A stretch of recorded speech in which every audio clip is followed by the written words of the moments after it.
సంఘానికి హితోపదేశాలు అనే ఈ కార్యక్రమంలోని గుర్తుంచుకోవాల్సిన విషయాలు అనే ఎపిసోడ్కి మీ అందరికీ కూడా స్వాగతం. మనం అసలు ఏం గుర్తుంచుకోవాలి, దేని గురించి గుర్తుంచుకోవాలి అనే విషయాలు మనకి ఇప్పుడు పాస్టర్ గారు వాళ్ళు తెలియజేస్తారు. అంతకంటే ముందు వాళ్ళని ఆహ్వానిస్తూ మనం కార్యక్రమంలోనికి వెళ్దాం. పాస్టర్ సైమన్ పాల్ గారు, పాస్టర్ మన్రాజా గారు, మీ ఇద్దరికి కూడా ఆహ్వానం అండి. ఇప్పుడు మనం చెప్పుకున్నాం కదా, గుర్తుంచుకోవాల్సిన విషయాలు అని చాలా పర్టికులర్గా ఒక మాట ఇక్కడ మనం చర్చించుకోవడం జరగబోతుంది. ఇప్పుడు చాలాసార్లు చాలా విషయాలు మర్చిపోతూ ఉంటాం మనం. కానీ ఇక్కడ పర్టికులర్గా మనం ఏం చెప్తున్నామంటే గుర్తుంచుకోవాల్సిన విషయాలు, అంటే మర్చిపోవడానికి అసలు వీల్లేదు అనే విషయాలను ఇప్పుడు మనం చెప్పుకోబోతున్నాం. అయితే పాస్టర్ గారు మీరు చెప్పండి, అసలు అంతం అనేది ఎప్పుడు? మనం ఏం గుర్తుంచుకోవాలి అంతం గురించి? అంతం గురించి మనం గుర్తుంచుకోవాల్సినవి ఏంటి అని అంటే, ఖచ్చితంగా ఇది జరుగుతుంది. మొదటిది, ఖచ్చితంగా ఈ భూమికి మనం చూస్తున్న ప్రతి జంతువుకి, మనుషులకి, వ్యక్తులకి, వస్తువులకు కూడా ఒక ముగింపు అనేది ఉన్నదనేది మనం ఎప్పుడు కూడా మర్చిపోవద్దు. ఎందుకనంటే ఇది మర్చిపోయి దీని గురించి అవగాహన లేకనే ఇంకా ఈ భూమి మీద అన్ని సంపాదించుకోవాలి, భూమి మీద అన్ని సంపాదించి పెట్టుకోవాలని పొలాలు కొంటూ ఉంటాం, ఇల్లులు కట్టుకుంటూ ఉంటాం. తర్వాత ఇంకా రకరకాల ఆలోచనలతోటి మనం ఈ భూమి మీదనే స్థిరపడిపోయే దాని గురించి ఆలోచన చేస్తూ ఉంటాం. కానీ జ్ఞాపకం ఉంచుకోవాల్సింది ఏంటి అని అంటే, ఈ భూమికి దీనిలో ఉన్న సమస్తానికి కూడా ఒక ముగింపు ఉన్నది.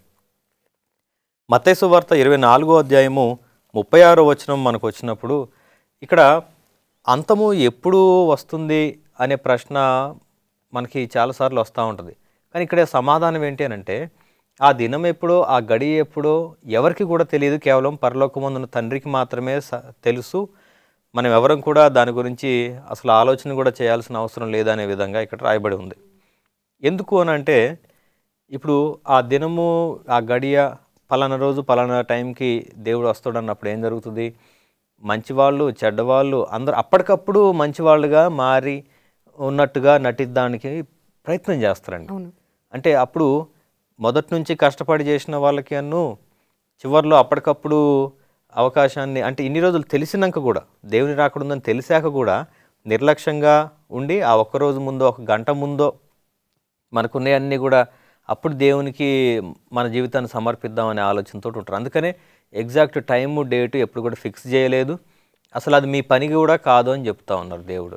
అంటే మనము చేయాల్సింది ఏంటి అని అంటే, ఇప్పటికిప్పుడు దేవుని రాకడొకలు సంభవించే పరిస్థితి ఉన్నా, ఇప్పుడు మనం ఇక్కడ మాట్లాడుతున్నాం, మరొక క్షణం తర్వాత దేవుని రాకడకు సంబంధించిన సూచనలు ఇంకా అవన్నీ కూడా ఆయన రాకడ ప్రారంభమైనట్లయితే మనం రక్షణలో ఉన్నామా, మనం సరైన మార్గంలో ఉన్నామా అనేది ఇంపార్టెంట్.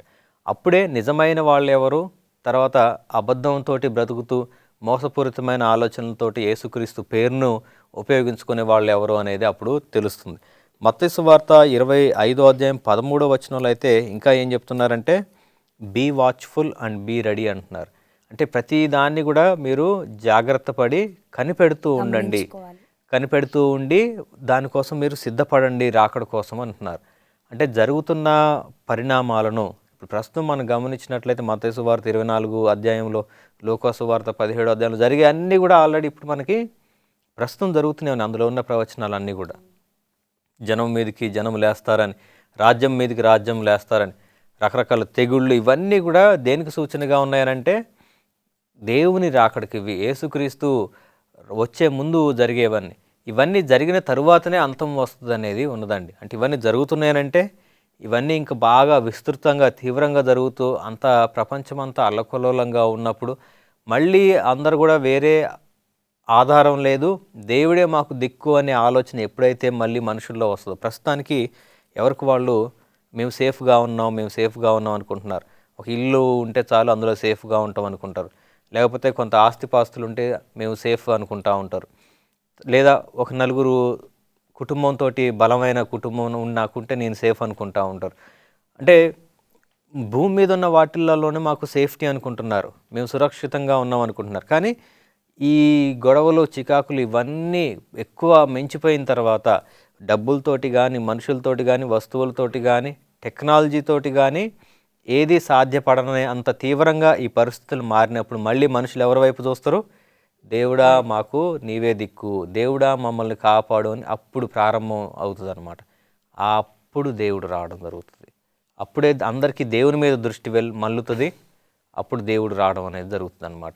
అది అంతానికి ముందు జరిగే విషయం అండి. చాలా బాగా చెప్పారండి. పాస్టర్ గారు మీరు చెప్పండి, ఇప్పుడు దేవుడు రావడం గురించి అనేసి పాస్టర్ గారు అన్నారు కదా, అసలు యేసుక్రీస్తు రాకడ అంటే మళ్ళీ వచ్చేది ఆలస్యం అవుద్దని చాలామంది అంటుంటారు. ఎందుకంటే మా చిన్నప్పటి నుండి చూస్తున్నాం, మా తాతల దగ్గర నుండి చూస్తున్నాం, ఇదిగో వస్తున్నాడు అని చెప్తున్నారు, కానీ ఇంకా రాలేదు, లేకపోతే ఇంకా లేట్ అవ్వచ్చు, ఇప్పుడే రారు అనే మాటలు మనం చాలాసార్లు వింటుంటాం. దాని గురించి మీరు ఏం చెప్పాలనుకుంటున్నారు? అందరూ అలా ఎందుకు అంటున్నారంటే వాక్యం చదవట్లేదు కాబట్టి అలాంటి మాటలు అంటూ ఉన్నారు. వాక్యం చదివే వాళ్ళకి కూడా ఎప్పుడు కూడా ఒక భయం ఉంటుంది. ఇందాక పాస్టర్ గారు చెప్పారు కదా, నెక్స్ట్ క్షణంలో వస్తాడేమో అన్నట్టు మనం సిద్ధపడాలని చెప్పేసి పాస్టర్ గారు చెప్తా ఉన్నారు.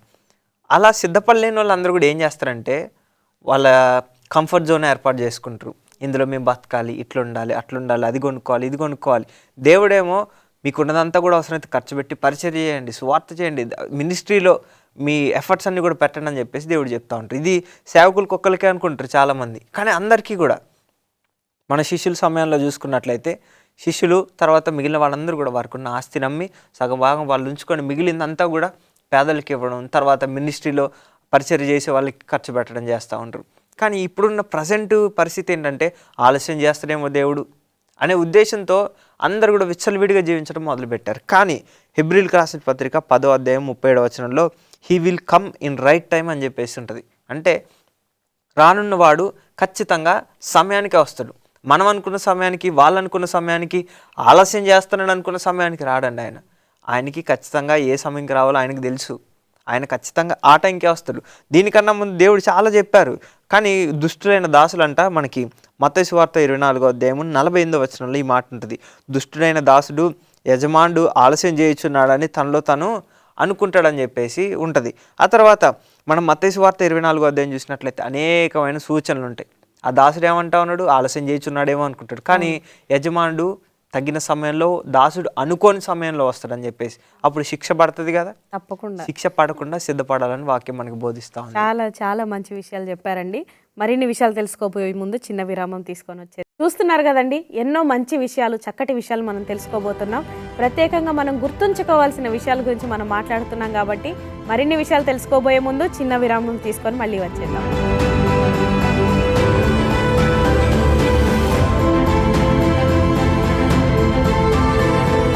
గుర్తుంచుకోవాల్సిన విషయాలు అనే ఈ ఎపిసోడ్కి మీ అందరికీ కూడా తిరిగి స్వాగతం అండి.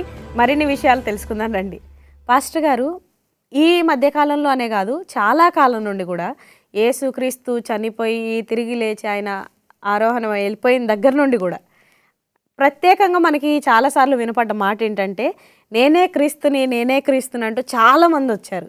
ఒకరు కాదు, ఇద్దరు కాదు, ముగ్గురు కాదు, చాలామందిని మనం చూసాము, విన్నాము కూడా. అయితే వాళ్ళందరి గురించి మీరు ఏం చెప్పాలనుకుంటున్నారు? నిజంగా బైబిల్లో క్రీస్తు పేరట వచ్చే వాళ్ళు ఉన్నారు, నేనే క్రీస్తునని క్లెయిమ్ చేసుకుంటూ వచ్చిన వాళ్ళు కూడా రాబోతా ఉన్నారు ఇంకా అని కూడా మనం చరిత్రలో చూస్తే అటువంటి పరిస్థితులు. క్రీస్తు అంటే నేనే రక్షకుడిని అని రావడం, నేనే రక్షకుడిని, నా ద్వారానే రక్షణ అని, నేనే దేవుణ్ణి అని చెప్తూ వచ్చిన వాళ్ళు చాలామంది ఉన్నారు. సో వాళ్ళ గురించి బైబిల్లో ఏం చెప్తా ఉన్నారంటే మత్తయి సువార్త 24వ అధ్యాయము 45వ వచనం నుంచి మనం గమనించినప్పుడు ఐ యామ్ ద క్రైస్ట్ అని చెప్పానంటా ఉన్నారంట. అలా వచ్చి నేనే రక్షకుడిని, నా ద్వారానే రక్షణ అని చెప్పినప్పుడు చాలామంది ఆయన వెనక్కి వెళ్ళిపోయి మోసపోతారని ఉన్నది. అసలు కన్ఫ్యూజన్ ఏంటి అని అంటే దేవుడు వచ్చేటప్పుడు జరిగే సూచనలు చాలా ఉన్నాయి. నిజమైన దేవుడు రక్షకుడిగా వచ్చినప్పుడు ఈ విధంగా వాతావరణంలో, ప్రకృతిలో జరిగే మార్పుల కాడ నుంచి, రాజకీయ పరిస్థితులు కావచ్చు, యుద్ధ పరిస్థితులు కావచ్చు, ఆర్థిక వ్యవస్థలో జరిగే మార్పుల గురించి ప్రతిదీ కూడా దేవుడు ముందుగానే రాపించి పెట్టారు. అయినప్పటికీ కూడా చాలామంది వెళ్ళి మోసపోతారని ఉన్నది అదే ఆశ్చర్యంగా ఉంది. ఇది ఎందుకు అంత సింపుల్గా మోసపోతారు ఎవరైనా అని అంటే, అసలు ఎప్పుడు ఈజీగా మోసపోతారండి? మనకి అసలు నిజమేంటిదని తెలియనప్పుడు మనం మోసపోతాం.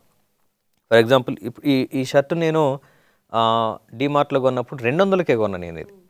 ఇదే షర్టు నాకు ఒకళ్ళు దీని విలువ దీని రేటు వాస్తవంగా నాకు తెలియనప్పుడు ఒక బాక్స్లో ప్యాక్ చేసి ఇంకా కొంచెం పెద్దగా చూపించినప్పుడు నాకు 500 అంటే 500కి కొనుక్కుంటానేమో. అంటే నాకు దీని నిజమైన విలువ తెలియనప్పుడు, నిజమేంటిది అనేది నాకు తెలియనప్పుడు నేను ఈజీగా మోసపోవడానికి అవకాశం ఉన్నది. అందుకనే నిజమైన యేసుక్రీస్తు విధానం ఏంటిది అనేది తెలియని వాళ్ళు ఇటువంటి నేనే క్రీస్తును, నేనే రక్షకుడిని అని వచ్చినప్పుడు ఎవరు వచ్చినా కానీ వాళ్ళ దగ్గర మోసపోతూ ఉంటారు.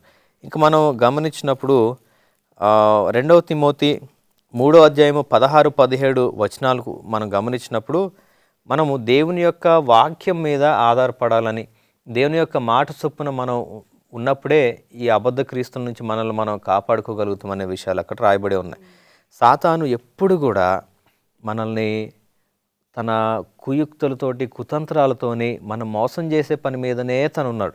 తనకు వేరే ఇంకా డ్యూటీ ఏం లేదు. తన డ్యూటీయే మోసం చేయడం. అపోస్తలుడు అయిన పౌలు సౌలుగా ఉన్నప్పుడు ఆయన డ్యూటీ ఏంటండి? క్రైస్తవులను హింసించడం, చంపడం.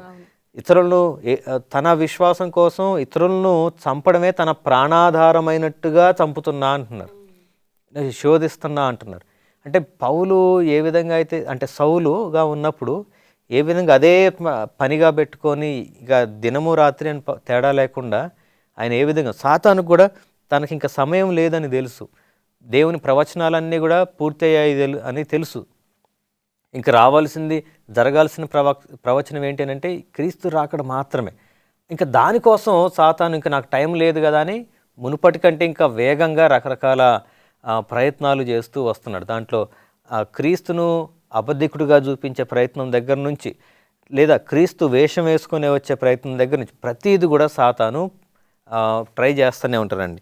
మనకి ప్రకటన గ్రంథము 14:12 ఏమున్నదంటే, ఎవరికి ఇంకా ఈ తాకిడి ఎక్కువగా ఉంటుందనంటే మొదటి నుంచి కూడా యేసుక్రీస్తును నమ్ముకున్న వాళ్ళ గురించి కాదండి. అంటే యేసుక్రీస్తును రక్షకుడిగా అంగీకరించని వాళ్ళ గురించి కాదు. ఇప్పుడు ఇదంతా కూడా జరిగేది ఎవరికంటే, యేసుక్రీస్తు సాక్ష్యం కలిగి ఆయన ఆజ్ఞలు కూడా పాటిస్తున్న వారు కూడా మోసపోవాలి, వాళ్ళని మోసం చేయాలి, వాళ్ళని దేవునికి దూరంగా చేయాలనే ప్రయత్నం అన్నమాట సాతానుది. అంటే సాతాను టార్గెట్ అంతా కూడా చివరిగా శేషించిన దేవుని ప్రజలైన వాళ్ళు, యేసుక్రీస్తు సాక్ష్యం కలిగి ఆజ్ఞలు కూడా కలిగి ఉన్నవారిని. మిగతా వాళ్ళకి అంత పెద్ద ఇబ్బంది ఏమి ఉండదు, వాళ్ళకి పెద్ద సమస్య ఏం లేదు. సాతాను టార్గెట్ అంతా దేవుని ప్రజల పైననే. చాలా చాలా బాగా చెప్పారండి.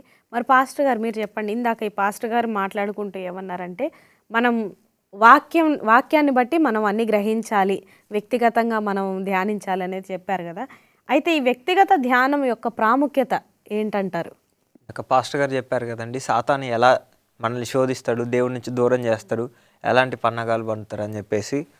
ఈ వ్యక్తిగత ధ్యానం ఎందుకంటే సాతాను చేసే శోధనలన్నిటి నుంచి కూడా తప్పించబడతాం ఈ వ్యక్తిగత ధ్యానం ఉన్నప్పుడు.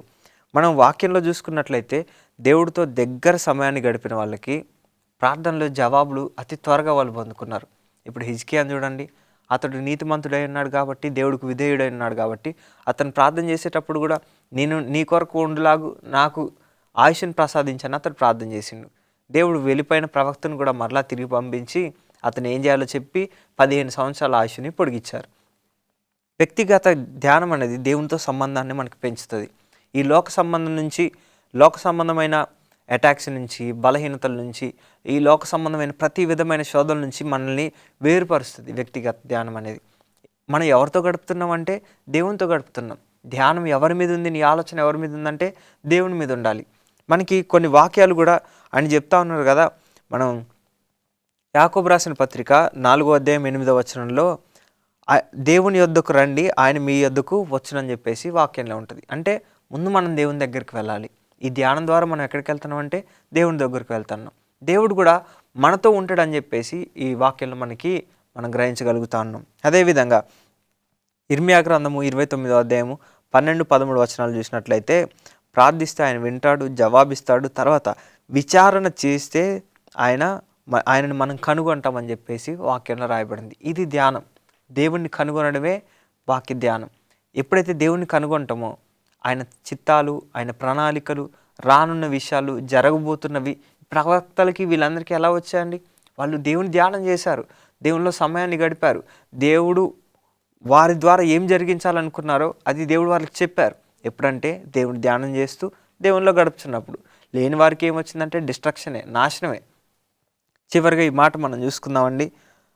యోహాను సువార్త 15:4 నా యందు నిలిచియుండుడి, నేను మీ యందు నిలిచి ఉందని చెప్పేసి వాక్యంలో దేవుడు చెప్తా ఉన్నాడు. మనం ఆయనలో ఉంటే ఆయన మనలో ఉండి ఆయన జరిగించాల్సినవన్నీ కూడా ఆయన జరిగిస్తూ ఉంటాడు. వాక్య ధ్యానంలో ఇవన్నీ కూడా మనం నేర్చుకోవాలి. చాలా అద్భుతంగా చెప్పారండి. మరిన్ని విషయాలు తెలుసుకోబోయే ముందు చిన్న విరామం తీసుకొని వచ్చేద్దాం. చూస్తున్నారు కదండి, మరిన్ని విషయాలు తెలుసుకుందాం. ఓ చిన్న విరామం తీసుకొని మళ్ళీ వచ్చేద్దాం.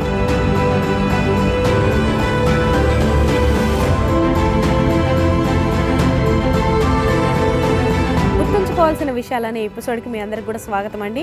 మరిన్ని విషయాలు పాస్టర్ గారు వాళ్ళని అడిగి తెలుసుకుందాం రండి. మరి పాస్టర్ గారు మీరు చెప్పండి, పరలోక సంబంధమైన విషయాలు మనం చర్చించుకోవడం కానీ వాటిని తలంచుకోవడం కానీ మంచిదేనంటారా? ఖచ్చితంగా. యేసుక్రీస్తు అయితే చెప్తున్నారు, ఈ లోక సంబంధమైనవి కాదు కానీ మీ ఉద్దేశము మీ ఆలోచన ఎప్పుడు కూడా ఉన్నతంగా ఉండాలని, పైనున్న వాటిని వెదుకుడి అని. అంటే ప్రతిసారి కూడా కొటేషన్ చేసినప్పుడల్లా కూడా పరలోకపు సంబంధమైన విషయాలే ఆయన కొటేషన్ చేస్తున్నాడు. అంటే ఈ భూమి మీద స్థానం సంపాదించుకోమని చెప్పలేదు. మనకు యేసుక్రీస్తు కానీ శిష్యులు కానీ అపోస్తలులు కానీ ఎవరు చెప్పినా కానీ పరలోక సంబంధమైన విషయాలపైనే మీ యొక్క దృష్టి ఉండాలని చెప్తా వచ్చారు. మనం బైబిల్లో గమనించినప్పుడు కొలసీలకు రాసిన పత్రిక 3:2 వచనాలు, 3వ అధ్యాయం 2వ వచనం మనం గమనించినప్పుడు, మీరు పైనున్న విషయాల గురించి ఆలోచన చేయండి, పైనున్న వాటిని వెదకండి అని చెప్తా ఉన్నారు. ఇది చాలా ఉన్నతమైన ఆలోచన విధానం ఇది. అంటే మనము ఈ లోకంలో ఇక్కడ ఇప్పుడు ఈరోజు నేను ఒక 10 ఎకరాలు సంపాదించా అనుకుందాం స్థలం. ఒక 60 సంవత్సరాల తర్వాత, 100 సంవత్సరాల తర్వాత అది ఎవరి చేతిలో ఉంటుంది అన్నది నాకు తెలియదు. నేను బ్రతికినంత కాలం నా చేతిలో ఉంటుంది. తర్వాత నేను నా పిల్లలకి ఇచ్చాను అనుకోండి, అది వాళ్ళు కాపాడుతారా లేదో కూడా తెలియదు. తర్వాత వాళ్ళు ఎట్లా దాన్ని వాడతారు, అక్కడ అసలు ఉంటుందా లేదా అనేది కూడా తెలియదు. అంటే నేను ఈరోజు సంపాదిస్తున్న వస్తువు కావచ్చు, ఏది కావచ్చు, దాని అదొక శాశ్వతంగా అది ఉండేది, మనతోనే ఉండేది కాదండి.